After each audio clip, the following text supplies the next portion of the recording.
মেলা নয়, রায় জানানোর প্ল্যাটফর্ম নয়। বাংলা টেলিভিশনে প্রথমবার যুদ্ধক্ষেত্র থেকে স্টুডিও, সোজা প্রশ্নের T20। ঘুরিয়ে নাক দেখাই না আমি, যখন তখন রং বদলাই না। আমি স্বর্ণালী, প্রশ্ন করি সোজাসুজি।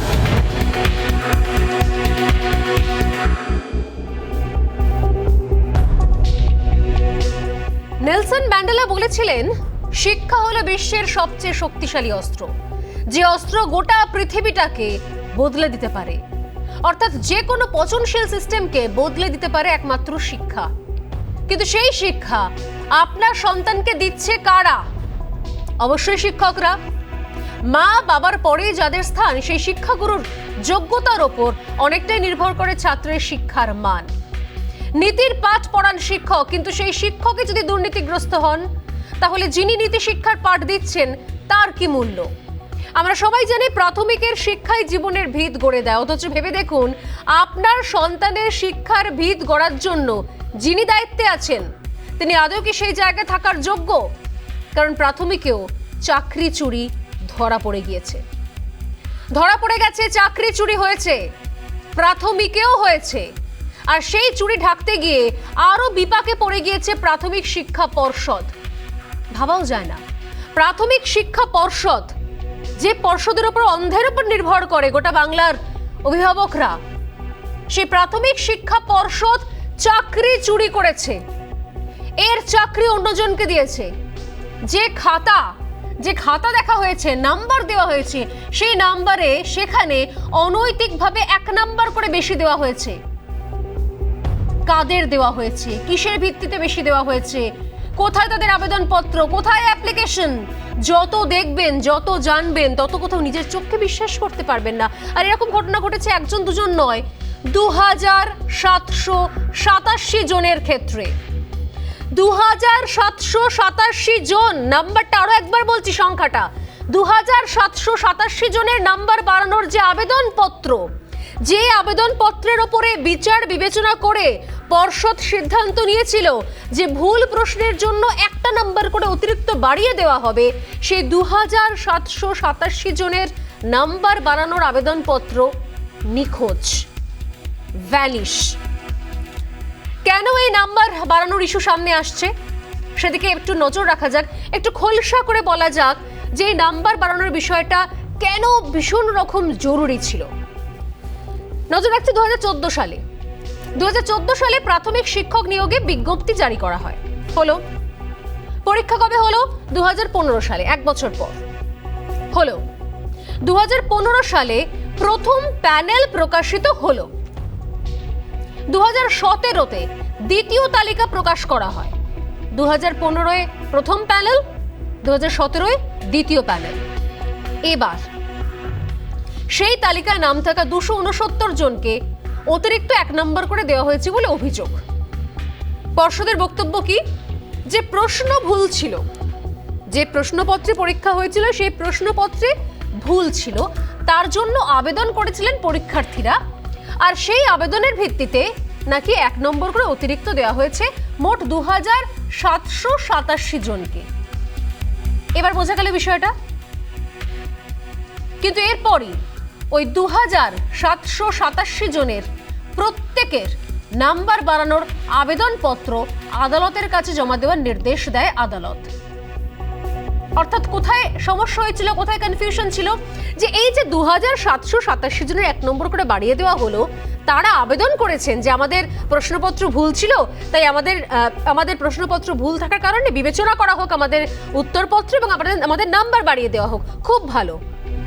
কিন্তু 2787 জন যে আবেদন করলো পর্ষদকে, এবং সেই আবেদনপত্র গ্রহণ করলো পর্ষদ, এবং গ্রহণ করে 1টা নাম্বার করে বাড়িয়ে দিল, প্রশ্নটা ছিল আদালতের এই আবেদনপত্রটা কোথায়, অ্যাপ্লাইটা কোথায় করা হয়েছিল? যে রিপোর্ট আদালতের কাছে জমা করেছে পর্ষদ, তাতে উঠছে একাধিক প্রশ্ন। কারোর আবেদনপত্র জমা দেখাতে পারেনি আদালতে পর্ষদ, একজনেরও আবেদনপত্র আদালতে জমা দিতে পারেনি পর্ষদ। প্রাথমিক শিক্ষা পর্ষদ একজনেরও, 2787 জনের একজনেরও আবেদনপত্র দেখাতে পারেনি। তার বদলে অন্য কিছু দেখিয়েছে। কি দেখিয়েছে?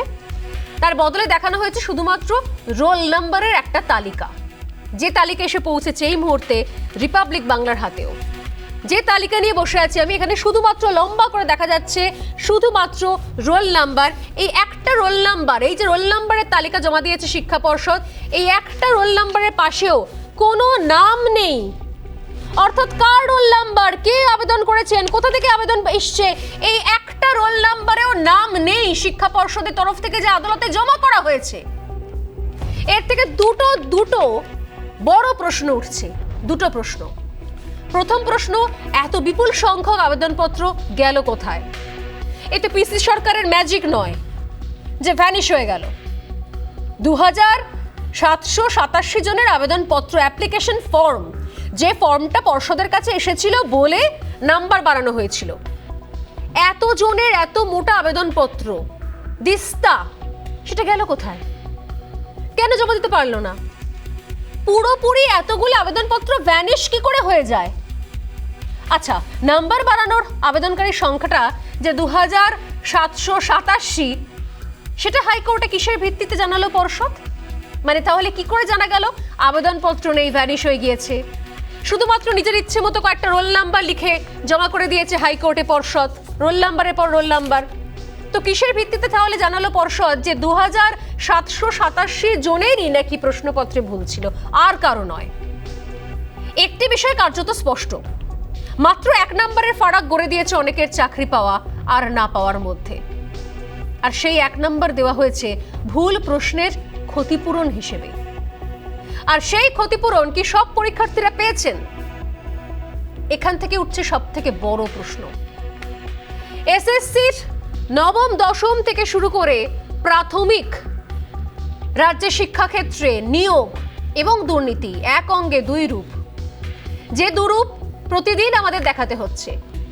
সত্যি সত্যি পরিস্থিতি এমন হয়ে গিয়েছে যে এই মুহূর্তে সোশ্যাল মিডিয়ায় সরকারি শিক্ষকদের নিয়ে নানা রকম রসিকতা শুরু হয়ে গিয়েছে। প্রায় সময় সোশ্যাল মিডিয়া স্ক্রোল করতে করতে দেখি বিভিন্ন ধরনের মজার বিজ্ঞাপন দেখতে পাই, বিভিন্ন ধরনের মিম, বিভিন্ন ধরনের ট্রোলিং শুরু হয়ে গিয়েছে। কেউ পোস্ট করছেন পাত্র পাত্রী চাইয়ের বিজ্ঞাপন, সেখানে দিচ্ছেন সরকারি চাকুরে চাই কিন্তু শিক্ষক ব্যতীত। আবার কেউ লিখছেন সিবিআই এর তদন্তের পর নিশ্চিত চাকরি। কি অবস্থা! হাস্যকর, হেসে নিতে পারেন একটু 2 মিনিট সময় নিয়ে, কিন্তু বিষয়টা সত্যি সত্যি বেদনাদায়ক, প্যাথেটিক। সমস্ত সরকারি স্কুলের শিক্ষকরাই যে ঘুষ দিয়ে চাকরি পেয়েছেন এমন তো নয়। শুধুমাত্র ঘুষ দিয়ে চাকরি পাওয়া তথাকথিত শিক্ষকদের জন্য আজ এই অবস্থা। শিক্ষকই যদি ঘুষের বিনিময়ে নিজের চাকরি নেন, তাহলে তাকে আর যাই বলা হোক না কেন শিক্ষক তো বলা চলে না। উল্টে সেই শিক্ষক সমাজের কলঙ্ক। তবে শুধুমাত্র শিক্ষা নয়, বড় ক্যানভাসে দেখতে হলে বলতেই হয় যে সরকারি চাকরিতে দুর্নীতির বিষয়টিও অন্যতম বড় বিতর্কের বিষয়। আর সঙ্গে আসছে কর্মসংস্থানের বিষয়। কেন? কারণ গতকালই আসানসোলের কর্মী সভায় তৃণমূল সুপ্রিমো মমতা বন্দ্যোপাধ্যায় তিনি নিশানা করেছিলেন আইনজীবী বিকাশ রঞ্জন ভট্টাচার্যকে। রাজ্যে 17,000 শূন্য পদে নিয়োগ করা যাচ্ছে না, 17,000 শূন্য পদ তৈরি রয়েছে, গতকাল বলেছিলেন মমতা বন্দ্যোপাধ্যায়। কেন চাকরি দেওয়া যাচ্ছে না? বিকাশ রঞ্জন ভট্টাচার্যদের জন্য, তারা মামলা করেছেন বলে।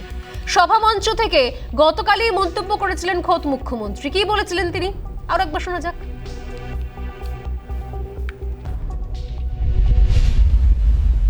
আমার হাতে 17,000 রিক্রুটমেন্ট এখনো রেডি আছে টিচারদের।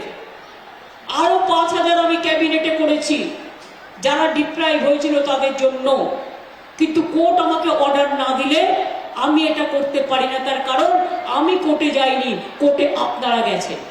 আপনারা যারা কোর্টে কেস করিয়েছেন এবং আপনাদের হয়ে যারা সিপিএম এর লয়ার দাঁড়িয়েছেন, বিকাশ বাবুদের গিয়ে বলুন, বিকাশ বাবু আপনার তো পয়সার অভাব নেই, আপনি যেমন আমাদের চাকরি বন্ধ করেছেন আপনি আবার আমাদের চাকরি চালু করবেন।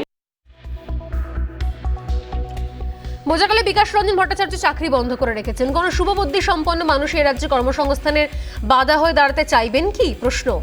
তবে এটাও কেউ চাইবেন না যে যোগ্যদের বঞ্চিত করে অযোগ্যরা চাকরি পাক। মামলা তো হতেই পারে, কিন্তু সেই মামলার অভিযোগ সত্যি যদি না হয় তাহলে ভয় কোথায়? মিথ্যে মামলা হলে কেনই বা দীর্ঘদিন চাকরি আটকে থাকবে? বিকাশ রঞ্জন ভট্টাচার্যের প্রতিক্রিয়া পেয়েছি আমরা, তিনি কি বলছেন শুনবো।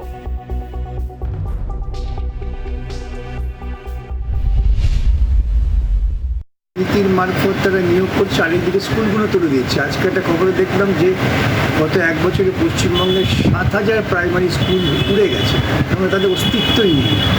এই 7,000 প্রাইমারি স্কুলে কম করে 21,000 শিক্ষক নিযুক্ত হতে পারতেন এবং অশিক্ষক কর্মচারী প্রায় 14,000, খুব কম করে। তো সেই নিয়োগগুলোকে বন্ধ করবার জন্য এগিয়ে যাচ্ছে এবং কার্যকরী ক্ষেত্রে এই নিয়োগের কোনো ব্যবস্থাই নেই। যেটুকু আছে তা হচ্ছে টাকা দিয়ে চুরি করে। রাজ্যে নিয়োগ নিয়ে দুর্নীতিতে রাজনৈতিক তরজাও চলছে আর দিন দিন বাড়ছে। নিয়োগ দুর্নীতিতে শাসক বিরোধী তরজাও রোজ নামছে বাংলার। আজকের সোজাসুজি স্বর্ণালীর প্রতিবেদন দেখাবো, তবে তার আগে দেখুন এক ঝলকে শাসক বিরোধী তরজা।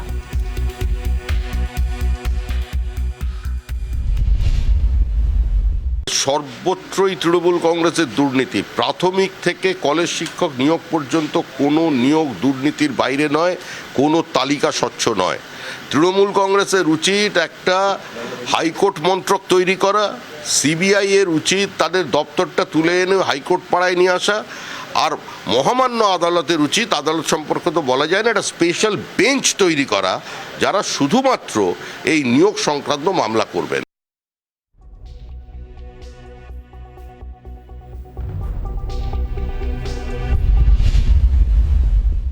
মমতা বন্দ্যোপাধ্যায় পরিষ্কারভাবে বলেছেন যে মেধার ভিত্তিতে কোনো চাকরি প্রার্থী বঞ্চিত হবেন না, এবং মমতা বন্দ্যোপাধ্যায় বলেছেন কারোর চাকরি যাবেন না।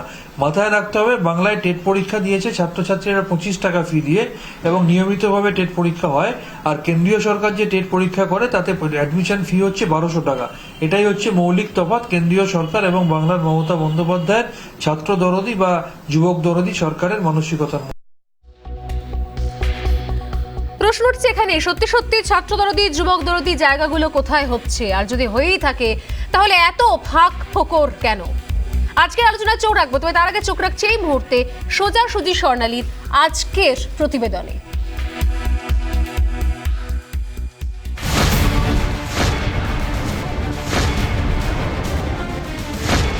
প্রাথমিক শিক্ষক নিয়োগ দুর্নীতি মামলায় অস্বস্তি ক্রমশই বাড়ছে। টেট পরীক্ষায় নম্বর বাড়ানোর জন্য যে 2787 জন আবেদন করেন, সেই আবেদনপত্র হাইকোর্টে জমাই দিতে পারেনি প্রাথমিক শিক্ষা পর্ষদ। হাইকোর্টে প্রাথমিক শিক্ষা পর্ষদ যে তালিকাটি দিয়েছে, তালিকায় 2787 জনের রোল নাম্বার রয়েছে, কিন্তু যারা আবেদন করেছিলেন তাদের নাম নেই। আবেদনের কোনো নথিও জমা করতে পারেনি পর্ষদ। দ্বিতীয় প্যানেলের নিচে কারোর স্বাক্ষর নেই, এমনকি সংরক্ষণ করে নাম ভাগ করা নেই প্যানেলে। ইতিমধ্যে প্রাথমিক শিক্ষা পর্ষদের দেওয়া সমস্ত নথি তুলে দেওয়া হয়েছে সিবিআই এর হাতে। তার মধ্যে বেশ কিছু নথি সিবিআইকে ফরেনসিক পরীক্ষার নির্দেশ দিয়েছে আদালত। 2014 সালে প্রাথমিক শিক্ষক নিয়োগে বিজ্ঞপ্তি জারি হয়, পরীক্ষা হয় 2015-এ। 2015-এ প্রথম প্যানেল প্রকাশিত হয়। 2017 সালে দ্বিতীয় তালিকা প্রকাশিত হয়। সেই তালিকায় নাম ছিল ওই 269 জনের। অভিযোগ ছিল নিয়ম বহির্ভূতভাবেই অতিরিক্ত 1 নম্বর দেওয়া হয়েছে পরীক্ষার্থীদের। সেই অভিযোগের ভিত্তিতে হাইকোর্ট তথ্য তলব করে। মামলাকারীদের অভিযোগের ভিত্তিতে ওই 2787 জনের নম্বর বাড়ানোর আবেদনপত্র আদালতের কাছে জমা দেওয়ার নির্দেশ দেন বিচারপতি অভিজিৎ গঙ্গোপাধ্যায়। কিন্তু যে রিপোর্ট আদালতে জমা করেছে পর্ষদ, তাতে উঠছে একাধিক প্রশ্ন। তালিকায় রোল নাম্বার থাকলেও কেন আবেদনপত্রের তালিকা দিতে পারল না পর্ষদ? এত বিপুল সংখ্যক আবেদন গেল কোথায়? আবেদনকারীদের সংখ্যা যে 2787, তা হাইকোর্টে কিসের ভিত্তিতে জানালো পর্ষদ? এমনই হাজারো প্রশ্নের উত্তরে লুকিয়ে আছে নিয়োগ দুর্নীতির শিকড়ের সন্ধান। প্রিয়াঙ্কা রায়ের রিপোর্ট, রিপাবলিক বাংলা। সরাসরি চলে আসছে আজকে আলোচনা। যারা রয়েছেন এই মুহূর্তে আমার সঙ্গে স্টুডিওতে রয়েছেন বিজেপি মুখপাত্র সন্ময় ব্যানার্জি, রয়েছেন তৃণমূল কংগ্রেস মুখপাত্র অরূপ চক্রবর্তী, রয়েছেন অধ্যাপিকা শম্পা সেন। এছাড়াও আমাদের সঙ্গে রয়েছেন আইনজীবী সব্যসাচী চ্যাটার্জি এবং প্রিয়ব্রত দাস, 2014 প্রাথমিক টেট উত্তীর্ণ, এখনো পর্যন্ত চাকরির অপেক্ষায় থাকা এক প্রার্থী। প্রিয়ব্রত, আপনাকেও স্বাগত। প্রত্যেককে স্বাগত রিপাবলিক বাংলা এবং সোজাসুজি স্বর্ণালীতে। আমি প্রথমে আসি এক এক করে। সন্ময় দা, এবং সব্যসাচীদা দুজনের কাছেই আসবো। সন্ময়দা, এতদিন ধরে এই দুর্নীতির বিষয়গুলো বারবার করে সামনে আসছিল, এবার দেখতে পাওয়া গেল যে এই দুর্নীতির একটা বড় জায়গা, অর্থাৎ যে আবেদনপত্রের নিরিখে 1 নম্বর করে নাম্বার বাড়িয়ে দেওয়ার কথা বলা হয়েছে পর্ষদের তরফ থেকে, সেই আবেদনপত্রের একটা আবেদনপত্র পর্ষদ জমা করতে পারলো না আদালতে। তাহলে কিসের ভিত্তিতে জানা গেল যে এই 2787 জন নাম্বার বাড়িয়ে দেওয়ার জন্য আবেদন করেছিল? স্বর্ণালী, এখানে সব্যসাচীবাবু আছেন, আরও বিশদে বলতে পারবেন আদালতের ভেতরে কি ঘটেছে। এই মামলাটাকে কেন্দ্র করে আমি যতদূর জানি মাননীয় বিচারপতি সরাসরি বলে দিয়েছিলেন যে কমিটি এই সুপারিশগুলো করেছিলেন সেই কমিটির প্রত্যেকের সই দেওয়া যে কাগজ, যে এজেন্ডা ছিল সেইটাকে জমা করতে হবে, এবং সেই লিস্টটা জমা হয়েছে আদালতে। সরাসরি মাননীয় বিচারপতি এটা ফরেন্সিক টেস্টের জন্য সম্ভবত দিল্লি বা চণ্ডীগড়ে পাঠিয়ে দিয়েছেন যে কবে এই কাগজটা সই হয়েছে। কেন কাগজটা দেখা গেছে যে কাগজে ধুলো কিছু ছিল না, একদম ফ্রেশ কাগজে সই করে হয়তো 3 দিন আগে সই করানো কাগজটা জমা দেওয়া হয়েছে। কিন্তু খুব ইন্টারেস্টিং, জাস্টিস অভিজিৎ গাঙ্গুলি যেটা বলেছিলেন যে 2787 জনের প্রত্যেকে যে আবেদন করেছিল যে নম্বর ভুল আছে, আমাদের রিভিউ করা হোক, যেটা মানে পর্ষদের তরফ থেকে বা এসএসসির তরফ থেকে সরাসরি কোর্টকে জানানো হয়েছিল যে এই সুপারিশগুলোর ভিত্তিতে আমরা 269টা সুপারিশকে আমরা 1 নম্বর করে বাড়িয়ে তার জন্য আমরা আবেদন করার কাগজপত্রগুলো আমরা 269 জনকে চাকরিটা দিয়েছি। এবার প্রশ্নটা হচ্ছে 2787 জন, তাদের যে আবেদনপত্রটা পর্ষদের অফিসে থাকার কথা সেইটা তো নেই। ফলে স্বাভাবিকভাবে তাদের দিয়ে সই করিয়ে এই মুহূর্তে নতুন করে কাগজ তৈরি করা প্র্যাকটিক্যালি ইম্পসিবল। একটা কমিটির 5 জনকে দিয়ে সই করানো এক জিনিস, এবং এদের যে আদৌ কোনো আবেদন জমা পড়েনি সেটা তখনই মনে হয়েছিল জাস্টিস গাঙ্গুলি যখন পুরো প্রসেসটাকে বেঁধে দিয়েছিল। সেটাই কিন্তু শেষ পর্যন্ত ধরা পড়লো যে এদের রোল নম্বরটা দিয়ে কোর্টে দিয়ে দেওয়া হলো কাগজপত্র, কিন্তু আদতে এরা যে আবেদন করেছিল পর্ষদের কাছে যে সমস্ত নম্বরগুলোকে রিভিউ করা হোক, আমরা 1 নম্বর করে আমাদের বাড়তি আছে, ফলে স্বাভাবিকভাবে সেই কাগজ পর্ষদ আদালতে জমা দিতে পারে। কনফিউশন। আমি সব্যসাচীদার কাছে আসি একবার, অরূপ চক্রবর্তীর কাছে আসার আগে। সব্যসাচীদা বারবার করে, মানে গতকাল তো এমন একটা অভিযোগ শুনলাম যে বিকাশ রঞ্জন ভট্টাচার্য তিনি চাকরি আটকে রেখেছেন, কিন্তু এই মুহূর্তে আজকে যা জিনিস তালিকা জমা পড়লো, আমার কাছে ঘটনাচক্রের রোল নম্বরের লম্বা তালিকা রয়েছে, একটাও কোনো তালিকাতে কোনো নাম আছে, না কোনো সাইন আছে, না কোনো স্ট্যাম্প আছে। তাহলে এই ধরনের জিনিস কি সত্যি আদালতে জমা করা যায়? কিসের ভিত্তিতে এরকম তালিকা জমা দিল পর্ষদ? প্রাইমারি এডুকেশন কাউন্সিল পশ্চিমবঙ্গে একবারে এই সরকার আসার পর থেকে তারা যে কার্যক্রম করেছেন, বিশেষ করে এই যে চেয়ারম্যান যিনি আছেন মানিক ভট্টাচার্যের নেতৃত্বে, সেখানে প্রতিটা ক্ষেত্রেই এই অস্বচ্ছতা অবলম্বন করা হয়েছে।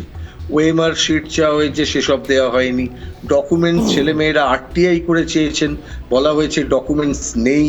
বিভিন্ন আরটিআই রিপোর্ট আছে মাঝখানে তারা করেছেন, তাদেরকে বলা হয়েছে ডকুমেন্টস নেই, অথচ এই ডকুমেন্টস রাখতে তারা বাধ্য। আজকে দাঁড়িয়ে তারা বারংবার, এবার দেখা যাচ্ছে যে 1 নম্বর করে বাড়ানোর প্রশ্নে কোনো ইউনিফর্মিটি মানা হয়নি। কেন না, যদি কোনো জায়গায় প্রশ্নপত্রে ভুল থাকে তার জন্য যদি কেউ আবেদন করেন অথবা আদালত যদি বলেন 1 নম্বর বাড়াও, তাহলে সেক্ষেত্রে দেখা যাবে যে এই 1 নম্বর প্রত্যেকের ক্ষেত্রে বাড়াতে হবে প্রশ্ন ভুলের কারণে যদি 1 নম্বর বেড়ে থাকে। এর জন্য একজনের জন্য বাড়লে বাকিদের জন্য ইকুয়াল ট্রিটমেন্টে সেটা বাড়ার কথা, সেটাও তারা করেননি। ফলে এই যে কার্যক্রমগুলো দেখা যাচ্ছে পরের পর যদি আমরা গ্রথিত করি একটা সূত্রে, তাহলেই আমরা বুঝতে পারবো এটা কোনো সহজ মস্তিষ্কের কাজ নয়। এটা পূর্ণ পরিকল্পিত দুর্নীতি, এবং চাকরি যদি নির্দিষ্ট কিছু লোককে দিতে চায় তাহলেই একমাত্র এই ধরনের কাজ করা যেতে পারে। সেটার বহিঃপ্রকাশ খানিকটা হলেও মাননীয় মুখ্যমন্ত্রীর গতকালের বক্তৃতা থেকে বেরিয়ে এসেছে। কোনো জায়গায় কিন্তু আদালত বলেননি চাকরি দিও না, উনি বলছেন বিকাশবাবু গিয়ে চাকরি আটকে দিয়েছেন। আরে চাকরি আটকানোর জন্য কেউ মামলা করেনি, কিছু প্রার্থী তারা মামলা করেছেন, সেই মামলাতে তারা বলছেন আমরা যোগ্য, আমরা চাকরি পাইনি, আমাদের জায়গায় কিছু অযোগ্য ছেলে মেয়ে চাকরি পেয়েছি। তাদের নিজেদের ইকুয়ালিটি প্রতিষ্ঠা করবার জন্য তারা আদালতে গেছেন, কিন্তু মাননীয় মুখ্যমন্ত্রী বলে দিলেন বিকাশবাবুরা এই মামলায় না করে নাকি চাকরি আটকে দিচ্ছেন। ওনার মাথায় 17,000টা আটকে আছে, কারণ উনি জানেন যে এই দুর্নীতি হয়েছে। একটা প্যানেলে যদি এতগুলো সংখ্যক ছেলে মেয়ে, আজকে যে সংখ্যাটা আসছে 2787 জন, যদি আজকে এফেক্টেড কোনো কারণে হয়ে যান, তাহলে who will take the responsibility? না, যে naturally, কথাগুলো একটু আগে আপনি বললেন স্বর্ণালী, যে ছেলে মেয়েগুলোর ভবিষ্যৎ নিয়ে মানুষ আজকে উপহাস করছে, আজকে তাদের হ্যাঁ একদমই তাই।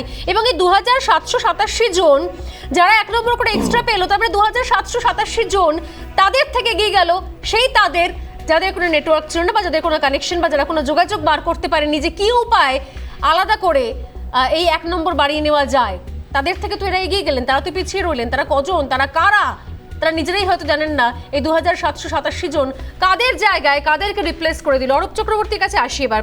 অরূপবাবু, বারবার আপনারা বলছেন চাকরি রয়েছে 17,000 চাকরি, এত হাজার চাকরি, এখানে এত মামলা মকদ্দমা চলছে, আর তার মাঝখানে ভুরি ভুরি বিষয়গুলো সামনে আসছে, দুর্নীতির গন্ধে মমা করছে গোটা নিয়োগ প্রক্রিয়া।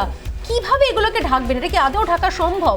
আইনের পথে চলছে আপনারা বলছেন, তদন্ত চলছে, তার মাঝখানে এই যে এত দিন, সত্যি যদি মামলা না হতো, সত্যি যদি সিবিআই তদন্ত শুরু না হতো, মামলা মোকদ্দমা না হতো, এতজন যদি মামলা না ঠুকতেন, তাহলে সত্যি এই জিনিস বাইরে আসা সম্ভব ছিল কখনো?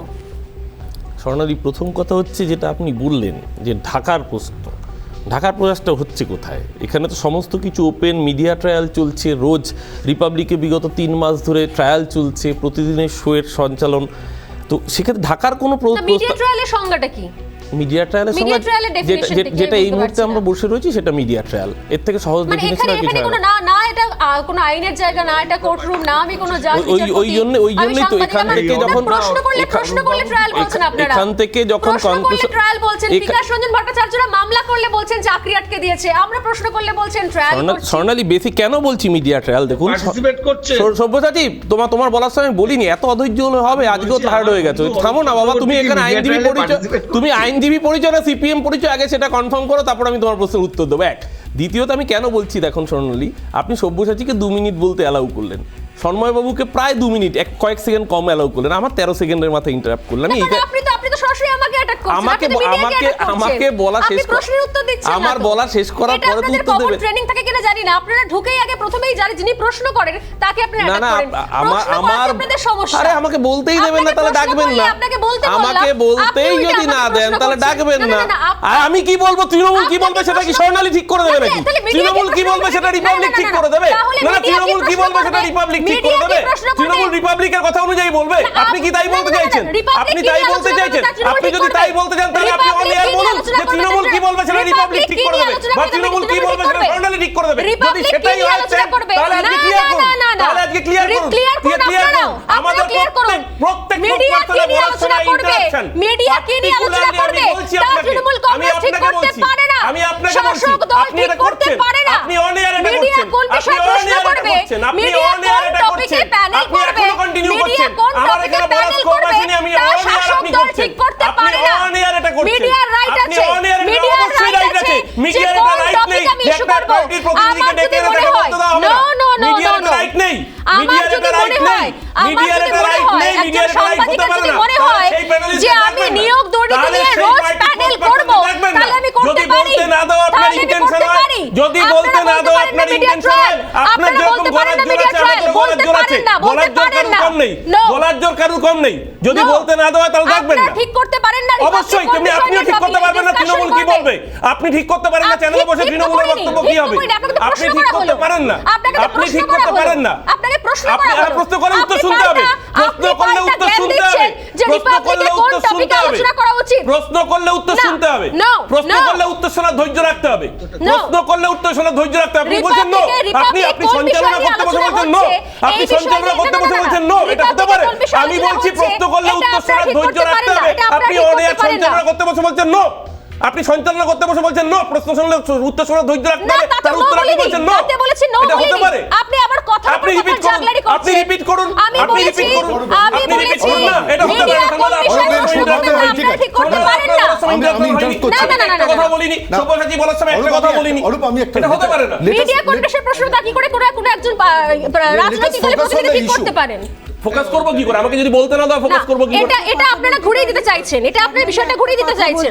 হ্যাঁ নিশ্চয়ই, সম্পাদি বলুন। গতকালও আমরা একটা আলোচনায় ছিলাম, আমি বলতে বাধ্য হচ্ছি, অরূপবাবু যিনি রয়েছেন টিএমসির পক্ষ থেকে, গতকাল মাননীয় মন্ত্রী শশী পাঁজা ছিলেন, অত্যন্ত ডিগনিফাইড ওয়েতে তিনি কিন্তু বিষয়টাকে নানান রকম তার পয়েন্ট থেকে আলোচনা করলেন। তো আমরা প্রার্থিত, আমরাও প্রত্যেকে এসেছি বলবো বলে, আপনিও এসেছেন বলবেন বলে, সুতরাং সেই আবহাওয়াটা যাতে অন্তত বজায় থাকুক, আমরা সেই তর্ক মানে কিন্তু তারও একটা ডিগনিফাইড ওয়ে আছে। আপনি দেখুন সন্ময় বাবু যখন বললেন, না আপনি সন্ময় বাবু যখন বললেন, আপনি শুরুতেই বললেন মিডিয়া ট্রায়াল, মিডিয়া এই বিষয়ে কেন আলোচনা করছেন? আমার বলা শেষ হওয়ার পর আপনি বলবেন, আপনার বলার সময় আপনি বলবেন, আপনি অন্যকে বলতেই যাবেন না, এটা তো পলিসি হতে পারে না। আপনাদের বলার কিছু নেই, এটা হতে পারে, আপনি সেটা আপনার মনে হতে পারে, আমাদের বলা কন্ট্রোল করা আপনার উদ্দেশ্য হতে পারে, সেটাও তো হতে পারে, সেটাও হতে পারে, আপনি বলুন, সেটাও হতে পারে। হ্যাঁ বলুন কেন এটাকে আপনারা এই এরপরও আপনারা বলছেন যে বিকাশ রঞ্জন বাবু চাকরি আটকে রেখেছেন, এবং এই যে ঘটনাটা আজকে মামলা মোকদ্দমা না হলে, কোর্ট অবধি না গেলে সত্যি মিডিয়া জানতে পারতো না?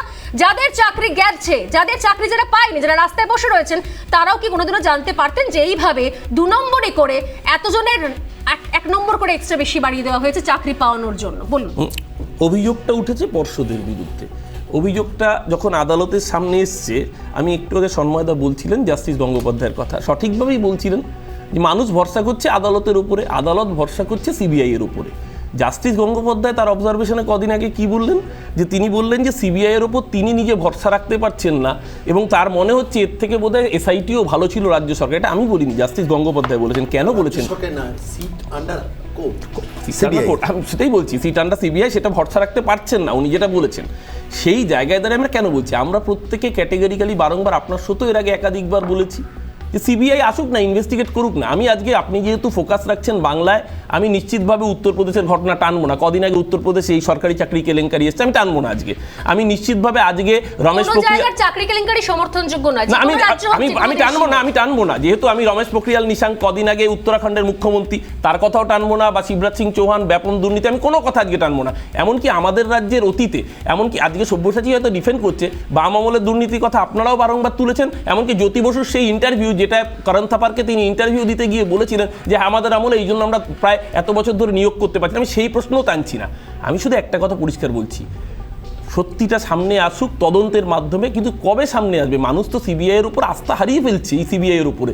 আমরা তো বলছি সিবিআই তদন্ত হচ্ছে, কোর্ট মনিটর তদন্ত, সেখানে তো মাঝখানে ইন্টারফেয়ার করার অবকাশ নেই। মনে হচ্ছে না যে এই সিবিআই তদন্তের জন্য মানুষের আস্থা বাড়ছে, যে সত্যি এতদিন ধরে যে দুর্নীতিগুলো হয়েছে মানুষ সেগুলো জানতে পারতো না? ফাইনালি আপনি ঠিক বলেছেন, মানুষের আস্থা কিভাবে বেড়েছে জানেন?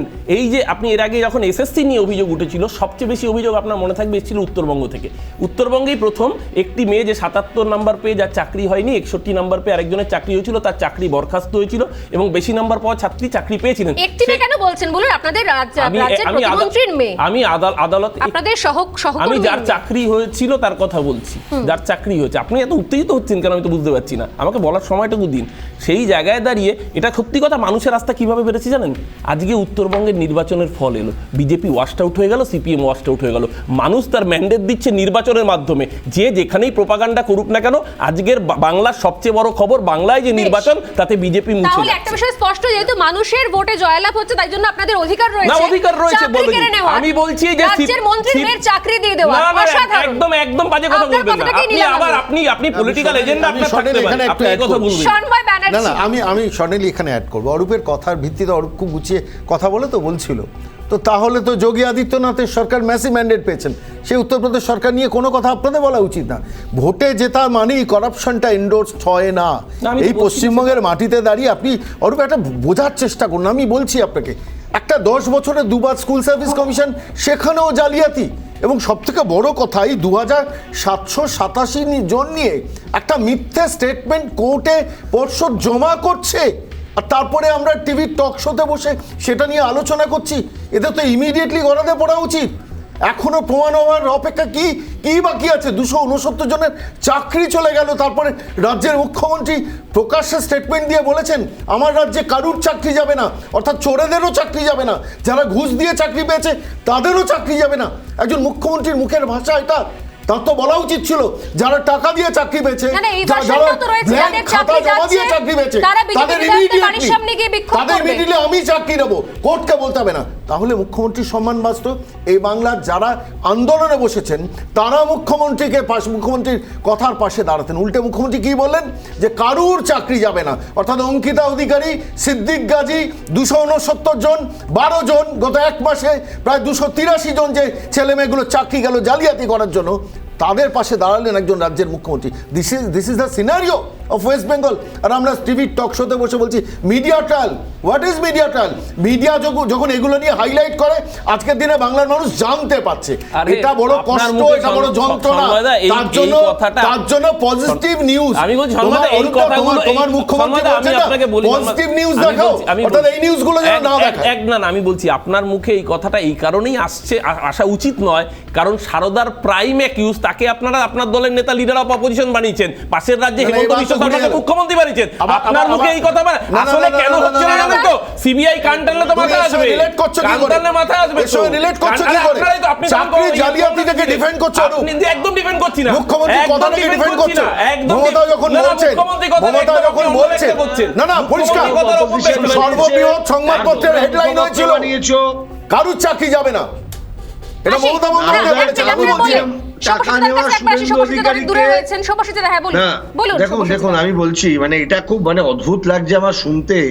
আমরা নিয়োগ নিয়ে কথা বলছি, একজন বলছেন যে লিডার অফ অপোজিশন তিনি টাকা নিয়েছেন, তাকে লিডার অফ অপোজিশন বানানো হয়েছে। উল্টো দিকে আমরা দেখছি সারদায় যার নামে আমরা দেখেছিলাম ইনভলভ, সেই ব্যক্তি তাকে আবার অরূপ বাবুদের দল তাকে আবার মুখপত্র বানিয়েছে। এইটাতে কোনো সলিউশন নেই। তাদের দল তোমার স্টেটমেন্টে ভুল আছে ভাই। তুমি যাকে উদ্দেশ্য করে বলছো তাকে ট্রায়াল হয়েছে এবং সে নির্দোষ প্রমাণিত হয়েছে। দু বছর জেল কাটার পরেও তাকে কোনো প্রমাণ অভিযোগ করা যায়নি। মানে কি তার বক্তব্য চেঞ্জ হয়ে গেল? 2014 যে বক্তব্যগুলো তিনি রেখেছিলেন পুলিশ লাইন বাজানোর মাঝখান দিয়ে যে কথাগুলো অমৃতবাণীগুলো বাইরে বেরিয়ে এসেছিল সংবাদ মাধ্যম পর্যন্ত, সেগুলো তাহলে মিথ্যা হয়ে যাচ্ছে? শুভেন্দু অধিকারী কেউ তা নিয়ে তো নয় বিষয়, আজকের বিষয় তা নিয়ে নয়, আজকের বিষয় তা নিয়ে নয়। গুজরাটের কসাই বলেছে, খারাপ বলছে না, কিন্তু সারদার টাকা মুখ্যমন্ত্রীর বাড়িতে ছিল। কুনাল কুমার ঘোষ বলেছিলেন। এই সব্যসাচী আমি একটা জিনিস অ্যাড করছি। নরেন্দ্র মোদীকে গুজরাটের কসাই বলেছিল। যদি অমৃতবাণীর প্রসঙ্গ উল্লেখ হয় তাহলে নরেন্দ্র মোদী গুজরাটের কসাই আমরা বলিনি। শুভেন্দু অধিকারী 2019 লোকসভা নির্বাচনের প্রচারে বলেছে, একাধিক রেকর্ডিং রয়েছে। নরেন্দ্র মোদীকে তো একটা সময় নেহরুর সাথে সুপ্রিম কোর্ট তুলনা করেছিলেন, আবার এখন সুপ্রিম কোর্ট বলছেন যে নরেন্দ্র মোদীকে ক্লিন চিট দিচ্ছে। কোনটাকে অ্যাকসেপ্ট করবেন? এবার ওই রেফারেন্সটা আপনি অ্যাকসেপ্ট করবেন তো? না সে তো একটা সময় আপনারা কংগ্রেসকে 72 থেকে 77 এ খুনি বলে আজকে অ্যাকসেপ্ট করেছেন কংগ্রেস। আপনারা করবেন তো, আপনি রাজি তো? আলোচনার বিষয় যেরকম রাজি হয়েছে যারা দর্শক যারা তারা বুঝতে পারছে যে মিডিয়াকে কেন মাঝে মাঝে কাঠগড়া তোলা হয়, কারণ মিডিয়া প্রশ্নগুলো সঠিক করে। এই মুহূর্তে সঠিক জায়গায় প্রশ্ন করছি। এখন অনেক কিছু নরেন্দ্র মোদী থেকে শুরু করে ভারত ভাগ, বাংলা ভাগ, দেশ ভাগ, অনেক কিছু অব্দি সেই 47 সাল পর্যন্ত আমরা পিছিয়ে যাব, শেষ হবে না। কিন্তু এই নিয়োগ দুর্নীতি, এটার উত্তরটা পেলাম না আমি, যে নির্বাচনে জিতলে কি করে চাকরি চুরি করার ছাড়পত্র পেয়ে যায় কোন রাজনৈতিক দল, এর উত্তর পাওয়া গেল না। স্বর্ণালী একটা বিষয়, এটার উত্তরটা পাবেন কোথা থেকে? কারণ মুখ্যমন্ত্রী তো চাকরি দেবার কোনো চেষ্টাই করবেন না। তার লক্ষ্যটা হচ্ছে এই মুহূর্তে পশ্চিমবঙ্গের শিক্ষা ব্যবস্থাটাকে তুলে দেওয়া, যার যে কারণে আজকে প্রাইমারি স্কুলের সংখ্যা কমে গেছে, স্কুল চুরি হয়ে যাচ্ছে। উনি তো বলছেন যে চাকরি আপনারা আটকে রেখে দিয়েছেন, বিকাশ রঞ্জন ভট্টাচার্যরা চাকরি আটকে রেখে দিয়েছে। আইনজীবী সব্যসাচী না সিপিএম সব্যসাচী? এটা আইনজীবী সব্যসাচী বক্তব্য না সিপিএম সব্যসাচী? একটা স্টে অর্ডার দেখাও। না এটা আইনজীবী সব্যসাচীর বক্তব্য না সিপিএম সব্যসাচী? স্টে অর্ডার দেখাও। সোনালী আমি একটু আমি এখানে আসছি, সম্পাদকের কাছে আসবো। সম্পাদক প্লিজ সম্পাদক শেষ করে নিন। আমি খুব ছোট্ট করে একটা উত্তর দেবো। সেটা হচ্ছে 27শে মার্চ 2019 মমতা বন্দ্যোপাধ্যায় যখন প্রেস ক্লাবের সামনে এসএলএসটি ছেলে মেয়েগুলোর কাছে গিয়ে বলেছিলেন 7ই জুনের মধ্যে কমিটি তৈরি করে আমি ফয়সালা করব, তারপরে 3.5 বছর চলে গেছে, তখন কিন্তু কোনো মামলায় এসএলএসটি ছেলে মেয়েগুলোকে নিয়ে ছিল না। তখন তো মেটানো যেত। এই যে 6,500 ছেলেমেয়ের যে সংকট, তখন তো মেটানো যেত, তখন তো আদালতে কোনো মামলা ছিল না। আজকে বিকাশ বাবুর দিকে পুরো তীরটাকে ঘুরিয়ে দিয়ে, পুরো ব্যাপারটাকে কনফিউশনের মধ্যে ফেলে দিয়ে মমতা বন্দ্যোপাধ্যায় আসানসোলের সবাই যে পরিস্থিতিটা তৈরি করলেন, বহু মানুষ ব্যাপারটাকে ভুল বুঝবেন। সিবিআই কেন একজন মুখ্যমন্ত্রী মিথ্যে কথা বলেন? সিবিআই কবে সলভ করবে? কেন একজন মুখ্যমন্ত্রী সিবিআই কবে সলভ করবে আপনি বলুন। অরূপ, তুমি তো খুব সেন্সিবল ছেলে। অরূপ, তুমি খুব সেন্সিবল ছেলে। আপনি বলুন সময়টা সিবিআই কবে সলভ করবে? সিবিআই কে এই তুতুমানা খেলবে? সিবিআই কাল নতুন করে সিবিআই সলভ করছে, আদালত সলভ করছে। সিবিআই তো সলভ করছে, আদালত তো সলভ করছে। কিভাবে এত বড় একটা মিথ্যে কথা বললেন? স্বর্ণালী, ওনাকে বলুন যে আদালত সিবিআই এর কার্যক্রম নিয়েও প্রশ্ন তুলছেন। আদালতের দায়িত্ব সিবিআই কে কি করে বাধ্য করানো যায়। কেউ বলছে না সিবিআই স্যাক্রোসেন্ট, কিন্তু আমাদের একটাই কথা, কোন অযোগ্য লোক চাকরি করবে কেন? যোগ্য লোককে টপকে 2014 সাল থেকে এটা সেটা বের করবে তো সিবিআই। তো সিবিআই কবে বের করবে? সিবিআই কে তুতুমানা খেলবে? মানে আপনারা কাজ কি জালিয়াতি করা? একদম বাজে কথা। সরকারের কাজ ভোট নেওয়া। আজকের রায় তো তাও প্রমাণিত হয়ে গেল। সম্পাদের কাছে আসি। 2787 আপনার মতো সিনিয়র মানুষ একটু সম্পাদিকে বলতে দিন, সম্পাদিকে বলতে দিন। সম্পাদি, এই রাজ্যে চাকরি পেতে গেলে আদালতে গিয়ে মামলা মোকদ্দমা করতে হবে, সিবিআই আসবে, তারপরে সিবিআই এর কার্যকারিতা নিয়ে প্রশ্ন উঠবে, আবার আদালতের নির্দেশ হবে। এইটা হচ্ছে স্বাভাবিক। প্রশ্ন যদি তোলা হয় যে চাকরিটা চুরি গেল কেন, বেসিক জায়গা ভিতে যদি প্রশ্ন করা হয়, তাহলে এখন মিডিয়া ট্রায়াল অনেক কিছু এদিক ওদিক প্রশ্ন আসবে। কিন্তু প্রশ্ন হচ্ছে আবারও সেই ঘুরে ফিরে ওই প্রশ্নতেই আসবো আমি, সিবিআই, আদালত, তদন্ত, এগুলোর প্রয়োজন পড়ছে কেন? এই চুরি হলো কেন? এত জনের ফর্ম গেল কোথায়?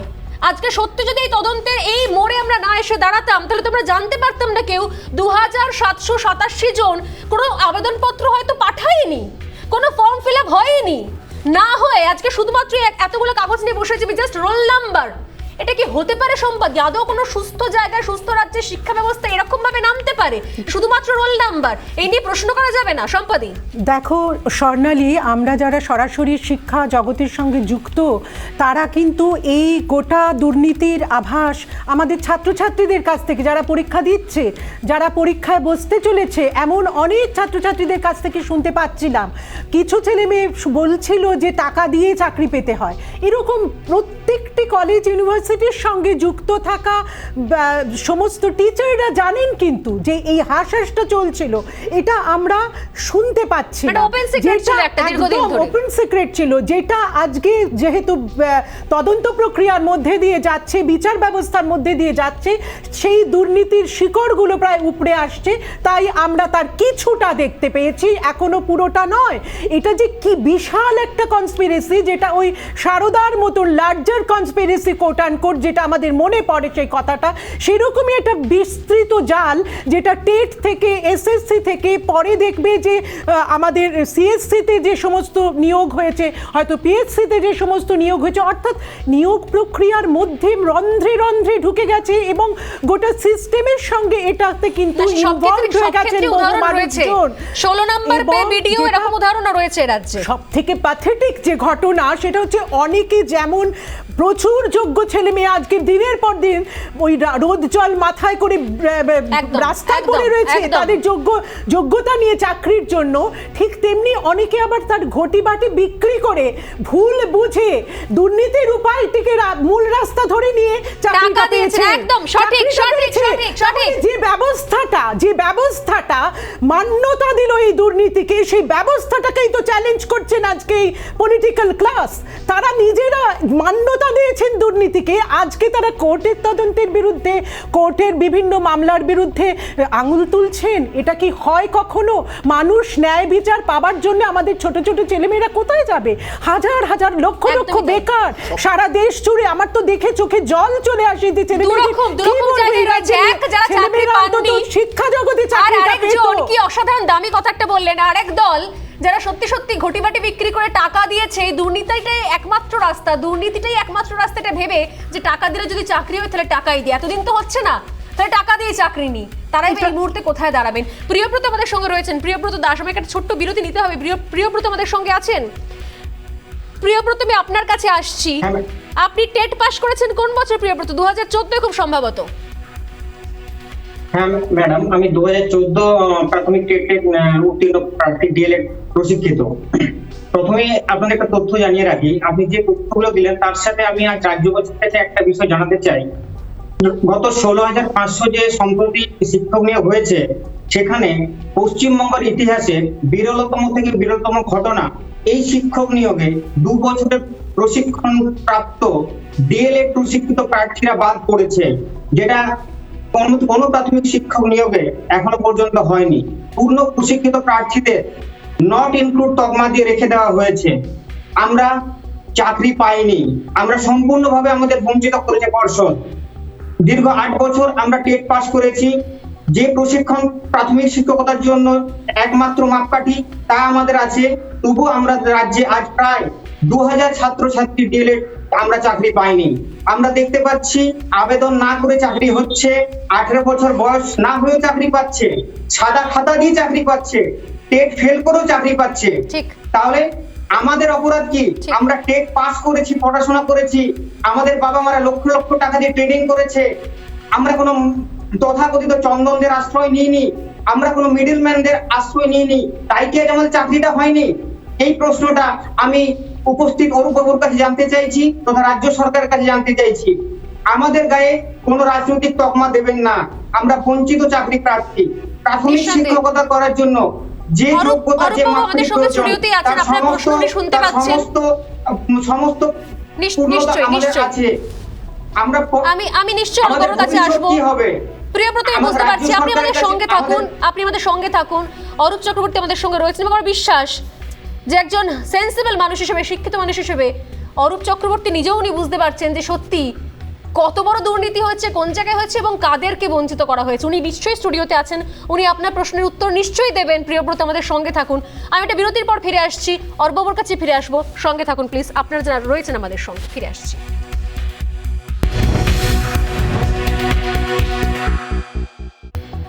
ফিরলাম বিরতির পর, একদম শেষ করবো আলোচনা। প্রত্যেকের কাছে আসছি, আমি 30 সেকেন্ড করে সময় থাকছে বলার জন্য এবং আমি আশা করবো কেউ ইন্টারাপ্ট করবেন এর মধ্যে অন্যজন যখন বলবেন। প্রথমে সৌরভবাবু, আপনাকে একটা প্রশ্ন করেছিলেন প্রিয়ব্রত আমাদের সঙ্গে থাকা, এবং তার সঙ্গে আমারও কিছু প্রশ্ন ছিল। একদম কনক্লুড করবো যে সত্যি এই দুর্নীতিকে অস্বীকার করার কোনো জায়গায় দাঁড়িয়ে আছেন নাকি কোথাও দলে থেকে সময় এসছে বলার যে যারা দুর্নীতিগ্রস্ত অবিলম্বে সেই অঙ্গগুলোকে ছেটে ফেলা দরকার, তবে হয়তো সত্যি সুবিচার হবে? একদম প্রিয়ব্রতর যে বক্তব্য সেটার সাথে আমি পূর্ণমাত্রায় সহমত। প্রথমত কারণ চাকরি না পাওয়ার যন্ত্রণা সবচেয়ে বেশি ভুক্তভোগী এই ছেলেরা, যারা দীর্ঘদিন ধরে এই প্রসেসটার মধ্যে ডিলেড হয়েছে। সেই জায়গায় দাঁড়িয়ে আমরাও বলছি বারবার করে, কোথাও কোনো জায়গায় যদি ত্রুটি থেকে থাকে আদালত পর্যবেচনা করছেন, সিবিআই তদন্ত হচ্ছে, সঠিক তথ্যটা উদ্ঘাটন হোক। তদন্তের নামে যেন এরকম না হয়। মিডিয়া ট্রায়ালের কথা আমি বলেছি বলে হয়তো আগে আপনার খারাপ লেগেছে, ঠিক আছে, সেই জায়গায় আমি আর বলছি না, কিন্তু এরকম না হয় তদন্তটা রাজনৈতিক পক্ষপাত যুক্ত হয়ে কোনো পার্টিকুলার দলের বেনিফিটের জায়গায় যেন না যায়। আমরা চাই প্রকৃত সত্যটা সামনে আসুক, যারা চাকরির জন্য যোগ্য প্রার্থী তাদের চাকরিটা পাক তারা। একটু আমাদের দেশের আইনের উপর আমাদের প্রত্যেকের পূর্ণ আস্থা আছে, কারণ যে আইন কোথাও সিবিআই তদন্ত নিয়েও প্রশ্ন তোলে তাদের উপর আমাদের আস্থা রয়েছে। হ্যাঁ প্রিয়ব্রত, খুব সংক্ষেপে। পর্ষদ সভাপতি বারবার বলেছেন মেধার ভিত্তিতে নিয়োগ হয়েছে, ওনার কথা কি কোট আনকোট করে আমরা জানতে চাইছি। প্রশ্ন আমাদের একটাই, মেধা মানে কি সাদা খাতা? মেধা মানে কি টেট ফেল? নাকি মেধা মানে মিডলম্যান? কেন আমরা বঞ্চিত? কেন আমরা নিজেদের হকের চাকরি পাইনি? আমরা জানতে চাই রাজ্য সরকার আমাদের প্রতি কি সিদ্ধান্ত নেয়। অরূপ বাবুর কাছে আমি পুনরায় আবেদন রাখছি, আপনার মাধ্যমে আমরা যারা যোগ্য চাকরি প্রার্থীরা বঞ্চিত হয়েছি, মাননীয় শিক্ষামন্ত্রী তথা আমাদের মাননীয় মুখ্যমন্ত্রীর কাছে এই বার্তাটুকু পৌঁছে দিন। আমাদের নিয়ে রাজ্য সরকার কি সিদ্ধান্ত, আমরা চাকরি কবে পাবো? আমি আবারও বলছি, আপনার দাবির সাথে রাজ্য সরকার বা আমরা দলগতভাবে প্রত্যেকেই সহানুভূতিশীল। আমরাও প্রত্যেকে চাই যারা যোগ্য প্রার্থী তারা চাকরি পাক। বাকি রইল যে প্রসেসের অস্বচ্ছতার কথা যেটা আপনি বললেন, সেটা তো আদালত তদন্ত করছে, আদালতের রায়টা সামনে আসুক। আদালতের উপর দেখুন, আমরা দেশের যে সিস্টেমে বাস করি তাতে আদালতের উপর আমাদের ভরসা রাখতেই হবে। যারা স্বচ্ছভাবে নিয়োগ প্রক্রিয়া সম্পন্ন করুক রাজ্য সরকার। আমি আগেও বলেছি, এখনো বলছি, আমরা কেউ এটা কাঙ্ক্ষিত নয় যে এই নিয়োগ প্রক্রিয়াগুলো যে একটা রাজনৈতিক তরজায় পরিণত হবে, এটা একেবারেই কাঙ্ক্ষিত নয়। পশ্চিমবাংলার বেকার ছেলে মেয়েদের যে চাকরি, সেই চাকরি নিয়ে রাজনৈতিক তরজা করবেন মুখ্যমন্ত্রী তো উচিত ছিল এইখানে চাকরিটা কি করে দেয়া যায় তার জন্য আলাপ আলোচনা শুরু করা, উনি সেটা করলেন না। তার কারণ হচ্ছে উনি জানেন যে এই নিয়োগ প্রক্রিয়াটা দুর্নীতিতে ভরেছে, যেইমাত্র এটা করতে যাবেন তখন ওই মানে শাক দিয়ে মাছ ডাকা হবে। এর জন্য তিনি বলছেন যে আলাদা করে অ্যাডিশনাল পোস্ট ক্রিয়েট করতে হবে। খুব ভয়ঙ্কর দিকে আমরা যাচ্ছি, তাই জন্য স্বচ্ছ তদন্ত হোক, সিবিআই বার করুক। এই কথা সূত্র ধরেই বলছি যে তদন্তের মতো করে চলছে, শাসক দলের একাংশ বলছেন তদন্তটা হোক, সত্যিটা সামনে আসুক, কিন্তু নিয়োগ প্রক্রিয়া অবিলম্বে শুরু করা উচিত। স্বর্ণালী, 2012 সাল থেকে এই অভিযোগ আসছে। আজকের দিনে দাঁড়িয়ে 1,98,000 শিক্ষাকর্মী এবং শিক্ষকের পদ ভ্যাকেন্ট। সরকারের তরফ থেকে কোনোদিন দেখা গেছে একটা সৎ প্রচেষ্টা পুরো ব্যাপারটাকে একটা স্বচ্ছতার মোড়কে আনা? বারবার অভিযোগ এসছে, কোনো সংশোধন করার চেষ্টা করায়নি। সবথেকে বড় কথা হচ্ছে আজকের দিনে দাঁড়িয়ে সমাজে বহু যোগ্যভাবে শিক্ষকতার চাকরি পেয়েছেন, তাদের দিকে তাকিয়ে মানুষ সন্দেহ করছে এও ঘুষ দিয়ে চাকরিটা পায়নি তো। একটা টিচার্স রুমের ভেতরে একজন শিক্ষক আরেকজন শিক্ষকের দিকে তাকিয়ে ভাবছেন যে ইনি আবার ঘুষ দিয়ে বা ফাঁকা খাতা জমা দিয়ে চাকরিটা পাননি তো। এবং সবথেকে শেষে যে কথাটা বলবো, যে বহু ছেলে মেয়ে যারা আগামী দিনে পরীক্ষা দিতে যাবে তাদের মনেও এই সংশয়টা তৈরি হয়ে গেছে, শেষ পর্যন্ত আমার চাকরিটা হবে তো, ঘুষটা দিতে পারিনি। আর মনে হয় সম্পাদীয় এই ব্যাপারে একমত হবেন যে সত্যি সত্যি এই মুহূর্তে নিয়োগ প্রক্রিয়াটা বোধহয় শুরু হওয়া দরকার, তদন্ত যত দ্রুত সম্ভব শেষ হওয়া দরকার। অবশ্যই টাইমার দিতে পারছি না, তো একদম শেষ লাইন, যাতে এটা অন্তত এক্ষুনি ছেলে মেয়েগুলো চাকরি পাক এবং দুর্নীতিটা দূর হোক, এটা অন্তত আমাদের কাছে কাঙ্ক্ষিত। আমরা একটা সুস্থ রাজ্য দেখতে চাই যেখানে আমাদেরই ভবিষ্যৎ প্রজন্মরা শিক্ষাটা দেবে, এক্সোডাস হয়ে রাজ্যের বাইরে চলে যাবে না বাধ্য হয়ে চাকরি না পেয়ে। দয়া করে আপনারা সেই আপনাদের চক্ষুটা খুলুক, চাকরি থাক এখানে। এবং একই সঙ্গে প্রত্যেককে ধন্যবাদ জানিয়ে আমি এই নোটেই শেষ করছি যে আমাদের পরবর্তী প্রজন্ম আপনাদের প্রত্যেকের হাতে রয়েছে। যারা এরপর চাকরি যারা পড়াশোনা শিখবে, যারা শিক্ষক হিসেবে পাবেন, কাদেরকে পাবেন, তাদের থেকে কি শিক্ষা নেবেন, সেই জায়গাটা মনে হয় অবিলম্বে আমাদের প্রত্যেকের রং দল মত নির্বিশেষে অ্যাড্রেস করা উচিত। এই আলোচনা এখানেই শেষ করছি। আমি ফিরে আসছি বিরতির পর। প্রত্যেকে ধন্যবাদ জানিয়ে সঙ্গে থাকুন।